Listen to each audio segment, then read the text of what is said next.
Oh, we are apparently jumping to that back table. Oh, okay. So yes, I was incorrect on which twin it was. Yep. This is Omnitel. Another Omnitel at the top tables. Omnitel, yeah. So I guess Show and Tell came back out to play, guys.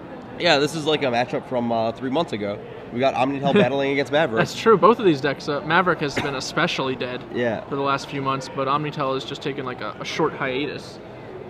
Yeah, I think they were both pretty cold to the same deck, which is Miracles. I agree that was like the decline, but I mean we've still seen Omnitel in the top 16 every now and then. Yeah. Like there was like one here, one there, one whatever. But Maverick Yeah. is just like Gone. non-existent, Yeah. just ice dead, Yeah, cold what's- in the. What's a dirt. Noble Hierarch? What's that do again? You sure that's not in this other format we're talking about, Modern? Yep. I heard Kibler built a pretty sweet green-white deck for that one. Is that what you're talking about? Good old green white little kid. Yeah, this is a completely different green-white deck from that. It's just, Maverick is I think Jerry put it best when he's like, this deck tutors multiple times every turn. Mm-hmm. This is not a traditional green-white deck. So it looks like Thomas is on the play for game 3. That means he lost a sideboard game, right? Yeah, probably one game off the back with Thalia. Yep. So we've got matching fetch lands here. Probably. Ooh.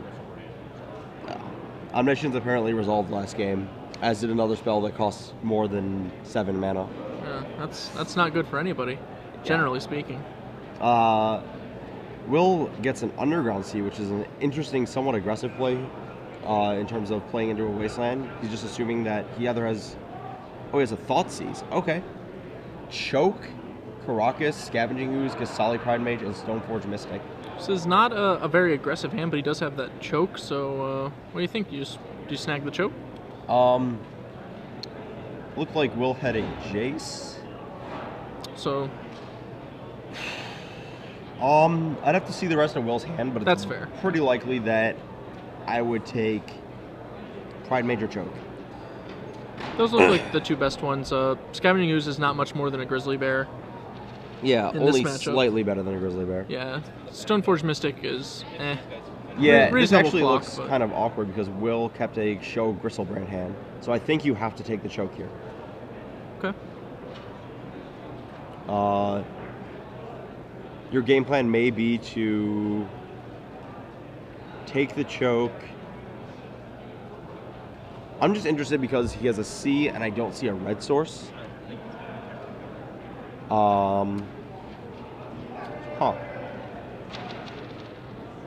He's gonna take the Pride Mage. Okay. Take the Prime Mage, okay. I guess, no, that's very reasonable. I guess your Yeah. play is that you can only win with an Omniscience, and you're never going to tap your lands again, so... That's reasonable. It's definitely, you kind of have to decide, pick your poison, as it were. Yeah, so it makes that Tom Jace a lot Ross worse, though. ignited the Reliquary. Knight's a good one to hit. Just a reasonably sized creature. Stoneforge Mystic into play, likely grabbing this Batterskull. Yep, I'm pretty sure the GT is long gone out of the deck. It doesn't look like there is a Sword of Feast and Famine to get. No, that actually, it kind of makes it interesting to me that he kept it in at all then at that point. I don't know. The Stoneforge? Yeah. Yeah, it's kind of a threat. That's not really that good of a clock. Yeah, I feel like it'd be easier to just board out that package than whatever. It feels hedging like, on. yeah, when you play Stoneforge Mystic, it's kind of like you played 2 Grizzly Bears, or like a Grizzly Bear and a Call of the Conclave. Yeah. It's 5 power, but it's not a... It's 5 power, it 2 doesn't really turns. start attacking right away. Yeah. It's going to get Thoughtseize. Oh, he's another Thoughtseize. That might be why he took the Pride Mage. So maybe he is planning to cast some spells. Oh, that'll turn his Jace back on if that is the case. Yeah. I Gonna guess he's gonna brainstorm. brainstorm first. Yeah. Okay, so he does have red, Burning Wish, Emrakul, Volk. Okay. That's a start. We're going to be a little brainstorm locked here. Yeah, we don't have a shuffler, and we don't really have a way to get through that Caracas yet, so we're just going to have to kind of take the beats as they come. Yeah.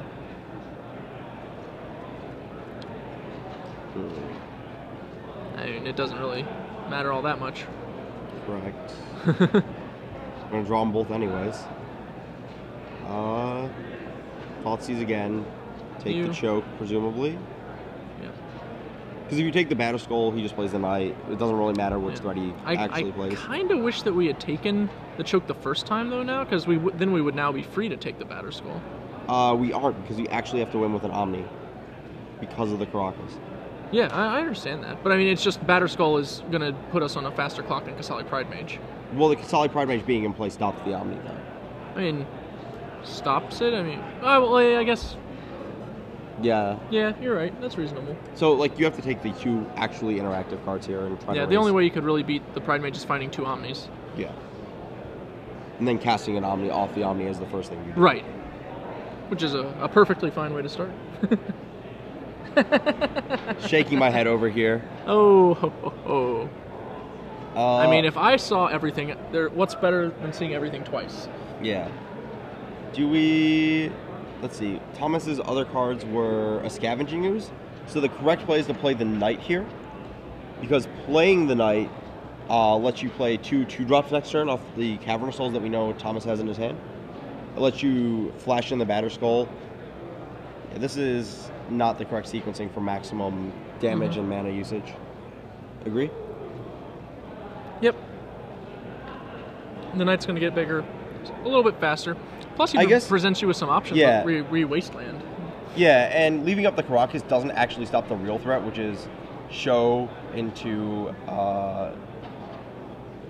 he's just showing. He's going to show and draw 7, I guess, and then just hope he gets there? That's a bold move. He's just going to die if he does that. Yeah, probably. Oh, what? Whoa. What? What? We kept it for an extra turn, I guess. What? That's one of the world's weirdest Rishadan ports over there. I'm very confused. I feel like Thomas... I don't know what's really going on here. Yeah, I don't... Is it possible that maybe Thomas, in an earlier game, demonstrated, like, not knowing Caracas could target Emrakul or something? That doesn't seem likely, right? Like, no, okay, he's getting him. Okay. Yeah. That seems like game. Thanks for the Knight. All right. What? Okay, that was very confusing to me for a second. You're not alone. Okay, in that case... Yeah, I think maybe we just forgot that there was a Caracas. I don't really know what happened there. It's possible that he knows he's Brainstorm locked out of the race and just has to go for whatever he has. Maybe just, hoping his opponent just Misclicks. forgets. Yeah. I don't know. Yeah, yeah, he is completely locked out if his opponent doesn't forget, because the Knights get to start wastelanding him. Yeah. Okay. Fair enough. Can't mise if you don't try. Well, his opponent didn't have a Knight in play when he made the show and tell. Oh, yeah, you're right. So, like, that didn't really matter. He had a Knight in play after the show and tell. Really? I don't know what really happened here. Yeah, I think the Caracas was just messed. Happens sometimes. Sure. It's been a long day. Agree. Long 2 days if you were here yesterday. It doesn't look like he was getting there anyway. He wasn't going to get to play his... like, he was drawing his Jace... Or he was going to hit 4 lands to play his Jace this turn. So the board state, had he not gone for that show, would be, like, just the Batter Skull and a Summoning Sick Knight, right? So you can play Jace and then either Brainstorm or... and see if you hit an Omni. Try and hit an Omni, and that's about it. Yeah, Bouncing doesn't really do he'd be anything. 3 cards deeper to get out. Okay. Well, that was